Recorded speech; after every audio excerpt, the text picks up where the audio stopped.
यार एक normal question आता है जब मैं ये चीज बोलती हूँ कि आप भगवान को सरेंडर कर दो या भगवान पे विश्वास रखो कि उनको पता है आपके लिए क्या सही है, तो वो जो करेंगे वो सही ही करेंगे। तो क्वेश्चन आता है कि क्या इसका मतलब यह है कि हम स्लेव बन गए हैं, हम पपेट हैं? तो बेसिकली हाँ, लेकिन वो जो पपेट है वो अपनी फ्री विल से पपेट बना है, वो अपनी फ्री विल से दास बना है, वो अपनी फ्री विल से उसने ये चीज समझी है कि मेरे लिए क्या सही है।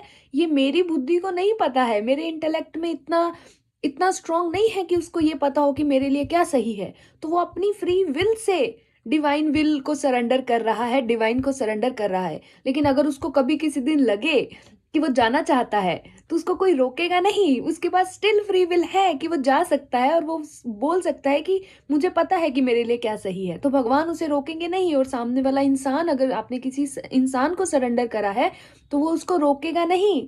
तो वो रिलेशनशिप जो है वो प्यार पे बेस्ड है, वो एक फ्री विल पे बेस्ड है, फ्रीडम पे बेस्ड है, आप अपनी फ्री विल से सरेंडर कर रहे हो।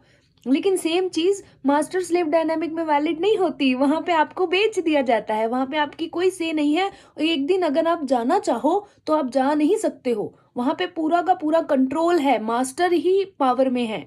तो बेसिक क्या डिफरेंस हुआ? फ्री विल का डिफरेंस हुआ कि आप फ्री फ्री हो अगर आप जाना चाहो इस केस में। लेकिन इस केस में अगर आप एक दिन जाना चाहो तो आप वो स्लेवरी छोड़ नहीं सकते हो।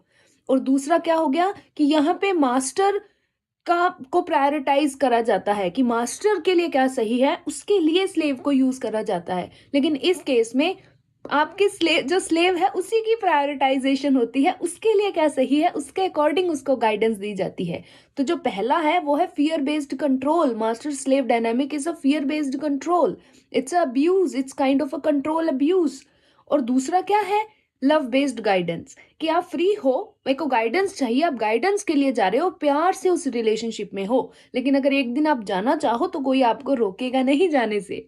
तो ये बेसिक डिफरेंस है एक सरेंडर में। जो आप अपनी फ्री विल से सरेंडर कर रहे हो, आपने अपनी फ्री विल को ही सरेंडर कर दिया है एज अ, कि प्यार में आपने अपनी फ्री विल को ही छोड़ दिया है। और दूसरा है कि आपसे अपनी फ्री विल छीन ली गई है, आपका कोई कंट्रोल नहीं था, आपसे छीन ली गई है। तो ये मेन डिफरेंस है।